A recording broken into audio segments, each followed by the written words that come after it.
इस वक्त अपने ज़िले आजमगढ़ में है और यहाँ पे एक बैनर देख सकते हैं महिला विकास मंच। इनसे कौन कौन लोग जुड़े हैं आइए उनसे ही बात कराते हैं। आप लोग देखते ही पहचान जाएंगे। ये श्रेया तिवारी के माँ और इनके पापा जी और ये मामा जी। इनसे बात करते हैं क्या जरूरत पड़ी, क्या उनको ढूंढना पड़ा। क्योंकि आज 40 से 41 दिन हो गया है। मेरी बेटी का केस कहाँ कैसे पहुँचा अभी तक हमें कुछ पता नहीं है। सिर्फ हम तारीख पे जा रहे हैं और उधर से क्या हो रहा है कुछ पता नहीं चल रहा है। तो मुझे ये लगा कि कहीं ना कहीं मेरा केस कमज़ोर हो रहा है। और बहुत लोग आए, बहुत लोग ये कहे कि वादे किए कि हम आपके साथ हैं, लेकिन अब कुछ नहीं दिखाई दे रहा है। इसलिए मुझे एक मंच की ज़रूरत थी और इन्होंने सामने से ही हमें कहा कि हम आपको जोड़ना चाहते हैं। तो मुझे भी लगा नहीं, मैं अपने लिए तो लड़ी ही रही हूँ, क्यों ना कुछ ऐसा किया जाए जिसमें औरों की भी मदद मैं कर सकूँ। आप इस मंच को मतलब कैसे विश्वास करेंगे?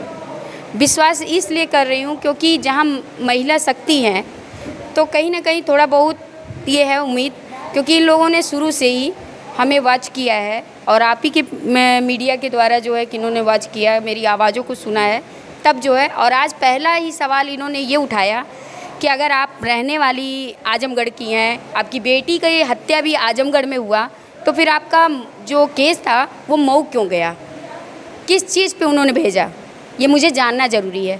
अभी तक जो लोग आए ये कभी कोई जानने की कोशिश नहीं किया कि हमारी जो मऊ चला गया हमारी विवेचना वो क्यों गई। तो इसलिए कहीं ना कहीं थोड़ा सा विश्वास अभी मेरे अंदर आया है। और आगे जब मुझे न्याय की प्रक्रिया में मेरे साथ लोग खड़े, क्योंकि अकेले कोई लड़ाई नहीं लड़ी जा सकती, ये सब लोग जानते हैं। पब्लिक है आजमगढ़ की साथ दी है, आज तक दे रही है, आप लोगों का भी साथ हमेशा बना रहा है, लेकिन एक समय के बाद सब लोग थक जाते हैं, लेकिन मैं नहीं थक सकती। इसलिए मुझे ये इस लड़ाई को बरकरार रखने के लिए इस मंच का सहयोग। तो आपको कौन पद मिला? हाँ, आपने कौन पद? हमने जो जिला अध्यक्ष। हाँ अध्यक्ष का लिया है। हम उपाध्यक्ष, जिला उपाध्यक्ष। हम प्रदेश सचिव, जिला सचिव। आप लोग बाखूबी से काम करेंगे? हाँ, मैं ये चीज़ एकदम विश्वास से कहती हूँ कि मैं जिस चीज़ की मैं जुड़ूंगी उस चीज़ को न्याय दिलाए बिना पीछे नहीं हटूंगी, चाहे जान तक पे भी बनाएगी, मैं पीछे नहीं हटूंगी। क्योंकि मेरी बेटी के साथ जो हुआ मैं किसी श्रेया के साथ दोबारा नहीं होने देना चाहती हूँ, चाहे वो आजमगढ़ हो या पूरे भारत में कहीं भी हो। क्योंकि मुझे जो दुख हुआ है और जो दर्द हम झेल रहे हैं परिवार मेरा, वो मैं नहीं चाहती कोई और परिवार झेले। आप लोग मुख्यमंत्री के पास ही गए थे? कुछ नहीं हुआ, तभी मुझे ये मैं हार के हताश होकर तब आज मैंने ये सहारा लिया है। और आपके घर पे सांसद जी आए थे, हम भी थे, आप भी थे, हाँ। आप लोग भी थे। हमने तो एक ही सवाल पूछा था क्या आप साथ देंगे? हाँ। उन्होंने बोला था कि हाँ साथ देंगे। क्या दे रहे हैं साथ? कोई नहीं साथ है, कोई बात नहीं करने आया कभी। इस मैटर में कोई बात कोई नहीं कर रहा है। समझिए, जो जांच कर रही है पुलिस, चाहे वो आजमगढ़ की रही हो या मऊ की रही हो, जब जिस दिन से वो लोग छूट गए उस दिन से न तो कोई पुलिस वाला यहाँ आया, न कोई अधिकारी आया। केवल बस वही है, दूर से जांच चल रही है, सब कुछ चल रहा है, यही बताया जा रहा है। आज महिला मंच ने इस चीज़ को बोला तो हमको लगा कि कम से कम ये मंच, महिला में विकास मंच ने बोला कि हम इस मऊ जांच क्यों गई इसका ज़रूर पता करेंगे। भाई जाहिर सी बात है, उसको तो पूछना पड़ेगा ना कि जब हम रहने वाले यहाँ के हैं, सारी चीज़ें यहीं की है, मऊ क्यों गया? यहीं का है, वो मतलब क्यों? हैं? और यहाँ के अधिकारी भी सक्षम थे, वो कर रहे थे जांच, तो किस बिहार पे जो है ये मऊ उठा के भेज दिए। और एकदम मतलब गलत तरीके से रात को रिहाई होती है। दूसरी चीज़, पहले तो पीड़ित को बताया नहीं गया। जब 14 तारीख की डेट लगी थी, उसके बाद क्या इतना आनन फानन आया था कि 8 तारीख को ट्रांसफ़र हुआ, 9 तारीख को रात को 11:30 बजे जेल में बैठा के और उनको 11:30 बजे वहाँ से बेल मिली है, हैं? जबकि हिंदुस्तान में ये माना जाता है कि 6 साढ़े 6 बजे के बाद नहीं रिहाई नहीं होती है। अब एक बच्चे की मुख्यमंत्री तक न्याय नहीं दिला पा रहे हैं, तो क्या करना चाहती सरकार? जब मुख्यमंत्री अगर सुन लिए होते तो ये नौबत ही नहीं आती। हमारी इतनी हिम्मत, अभी 40 दिन ही मेरी बच्ची को मरे हुआ, मैं इतनी सामर्थ्य मुझे खड़ा नहीं होना पड़ता। क्योंकि अगर कहीं से सरकार से मुझे थोड़ी भी उम्मीद होती तो मैं नहीं खड़ी होती। क्योंकि मैं जानती हूँ कि ये चीज़ करने के बाद, ये चीज़ होने के बाद सब यही कहेंगे कि माँ जो है किस तरीके, मैं इसलिए नहीं खड़ी हुई कि मुझे इससे कोई फ़ायदा है। मुझे बस ये है कि मेरी बेटी को न्याय चाहिए, चाहे वो कैसा भी तरीका हो। क्योंकि मुझे पैसे लेके मुंह को बंद करके एक कमरे में सोना नहीं है, इसलिए क्योंकि मुझे नींद नहीं आ रही है। मैं आज तक नहीं जान पाई मेरी बच्ची के साथ हुआ क्या था, किस स्थिति किस परिस्थिति में वो मारी गई, कि उसके साथ क्या किया गया। आज भी मैं उसके बैग नहीं पाई हूँ, आज भी वो जांच में जमा है। जांच क्या हो रहा है? बहुत लोग तो ये भी बोल रहे हैं कि जो आपकी जांच पहले हुई होगी उसमें भी छेड़छाड़ हो सकता तो मुझे है। लगता है इसीलिए मैंने ये मंच ज्वाइन किया, क्योंकि मेरी पक्का है कि मेरी बेटी का जो फ़ोटो हमने खिंचवाया, पता नहीं वो हमें मिलेगा भी कि नहीं मिलेगा, क्योंकि हम तो उस वक्त इतने आघाती थे, इतने दर्द में थे कि हमने फ़ोटो अपनी बच्ची के ली ही नहीं। और जो प्रशासन के थ्रू लिया गया था, पता नहीं अब हमें वो मिले कि ना मिले। जो फुटेज मिली हैं उसमें भी आधे अधूरे फुटेज मिले हैं। पूरे जिस दिन दिखाए जाएंगे मैं उस दिन मानूंगी कि मुझे न्याय के लिए किसी ने लड़ाई की। क्या भरोसा है, आज कई ज़िलों में इसको भेजा जा रहा है, हो सकता है सब इधर उधर हो जाए। अगर जिले में कहीं भी अत्याचार होता तो आप लोग जाएंगे वहाँ पे? हाँ, अगर कोई भी मतलब पीड़ित है, मैंने इसीलिए नंबर जो वो किया है, उस नंबर पे के थ्रू अगर हमें पता चलेगा जाएंगे ज़रूर। चाहे आपके थ्रू पता चले, चाहे वो खुद फ़ोन करके बताएं, या हमें कहीं से भी न्यूज़ मिलेगी तो हम ज़रूर जाएंगे। और मैं ये पक्का करेंगे, कोशिश पूरी करेंगे वैसे तो, कि उनको न्याय मिले, चाहे इसके लिए हमें कहीं तक पहुंचना पड़े। अगर कोई कहे कि हाँ अपने बेटे को न्याय को दिला नहीं पा रहे, आगे हमारे यहाँ गई, तो हम तो अगर नहीं, मैं ये तो कह ही नहीं सकती कि मेरी बेटी को न्याय नहीं मिलेगा। इसके लिए मैंने आपसे पहले भी कहा कि अगर न्याय नहीं मिलेगा तो मैं बहुत हद तक जा सकती हूँ, तो मैं तैयार हूँ। अभी तो ये 40 दिन बीता है, 40 साल थोड़ी बीतने दूंगी। आप इंतजार करिए और वॉच करिए इसे। हमारी लड़ाई एक बहुत बाहुबली आदमी से है, बहुत शक्तिशाली आदमी से है।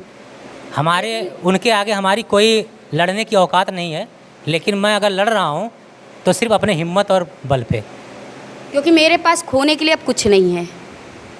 ये शरीर है, ये एक दिन सबकी छूटनी है। तो ठीक है, अगर वो ले लेते हैं तब भी मुझे कोई इस नहीं, कम से कम ये रहेगा कि मैंने आखिरी सांस तक अपनी बेटी के लिए लड़ाई लड़ी ना। क्योंकि मुझे मरने के बाद भी ये सुकून रहेगा कि मैं लड़ी, नहीं मिली, वो मार दिए तो अब कहाँ से दिलाऊंगी। लेकिन अगर ज़िंदा रहूँगी तब तक, ये सांस जब तक चलेगी तब तक न्याय के लिए लड़ूंगी, चाहे इसके लिए मुझे कहीं हद तक जाना पड़े, सुप्रीम कोर्ट तक भी जाना पड़ेगा, मैं पीछे नहीं हटूंगी। दोबारा कोई नेता विधायक का नहीं? कोई नहीं आता है, अब कोई नहीं आता है। न विपक्ष आ रहा है, न जो हमारी सरकार है वो आ रही है, कोई नहीं आ रहा है। सब लोग बैठ गए? सब लोग शांत हो गए। तो क्या मैं भी शांत हो जाऊं? विपक्ष, क्या मैं भी शांत तो हो हम, जाऊं? मैं यही तो सोच रही हूँ, छोटी छोटी बातों को विपक्ष उठाता है, लेकिन श्रेया तिवारी के मैटर में विपक्ष भी नहीं बोल रहा है। क्या ऐसा डर है, कौन सी ऐसी खौफ है उन लोगों को कि वो इस बारे में बात तक नहीं करना चाहते हैं? छोटी बातों को अगले सदों दिखाते हैं। हाँ। विपक्ष होके आपकी बातें कभी कभी नहीं हुई।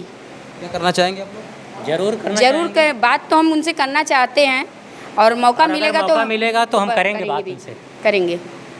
विश्वास है कुछ कि आपके पक्ष में बोलेंगे? हाँ, ये विश्वास है, क्योंकि वो यहाँ के लिए बहुत कुछ किए हैं, जब तक वो थे बहुत करते थे, और आगे भी मुझे पता है कि आने वाले समय में हो सकता है कि वही यहाँ आए फिर, क्योंकि हमारी जनता आजमगढ़ की ये जानती है कि निरहू जी क्या किए हैं और क्या कर रहे हैं, सब जान रहे हैं। निरहुआ जी आपके दरबार पे द्वार पे आए थे, यहाँ पे आए थे, आने के बाद भी वादा किया कि हम साथ देंगे, साथ नहीं दिए? नहीं, साथ तो देखिए उन्होंने सिर्फ अपने मुख्यमंत्री जी के ऊपर टाल दिया कि वो वहाँ विवेचना गई है, जो उसको बहुत विस्तार से पढ़ते हैं, फिर उस पर कार्रवाई करते हैं। मुझे तो अभी तक कोई कार्रवाई नहीं दिखी, ना मुझसे ये बताया गया कि जब अभी पढ़ नहीं पाए होंगे, अभी वो पढ़ नहीं पाए होंगे क्योंकि बड़ा बिजी शेड्यूल था इस समय मंत्री जी का। हाँ भाई, घोसी का चुनाव था, उससे ज़्यादा ज़रूरी था, तो अभी वो नहीं पढ़ पाए। अब तो खाली हो गए होंगे? अब पता नहीं, अब वो तो कहीं और का चुनाव। अगर वो पढ़ लिए होते तब भी तो कुछ कहते, लेकिन वो बातें नहीं। बीच में चुनाव मतलब किसी को न्याय नहीं दिला? सिर्फ राखी बनवा सकते हैं भाई उनके, वो सिर्फ राखी बनवा सकते हैं, छोटी छोटी बच्चियों से राखी बनवा सकते हैं, लेकिन वो कभी गारंटी नहीं दे सकते कि ये बच्चियों के साथ कल को कुछ होगा तो वो उनके साथ खड़े होंगे। कल को फिर वो कह देंगे कि आप न्याय जाइए, न्यायाधीश से उम्मीद रखिए, फिर आप किस लिए हैं? आप जनता दरबार क्यों लगा रहे हैं तब आप जनता दरबार मत लगाइए, क्योंकि आपने खाली एक नाम के लिए जनता दरबार लगा लिया है कि हमारे यहाँ लोग आते हैं, पीड़ित आते हैं, हम उनकी सुनवाई करते हैं। मैं दिखाऊंगी पीड़ित की सुनवाई कैसे की जाती है। आप क्या कहना चाहते हैं? अब सर, अब न्यायालय में है मेरा केस, और न्यायालय में तभी जाता है केस। न्यायालय में यही वजह है कि आज न्यायालयों में तमाम केसें पेंडिंग है, क्योंकि ये चीज़ें जो है ये सरकार और लोगों के द्वारा निपट सकती थी, लेकिन नहीं हुआ, इसलिए न्यायालय में केस को गया है। इस मंच पे आपने विश्वास किया? विश्वास सर इसलिए है कि अब मैं अकेला नहीं हूँ।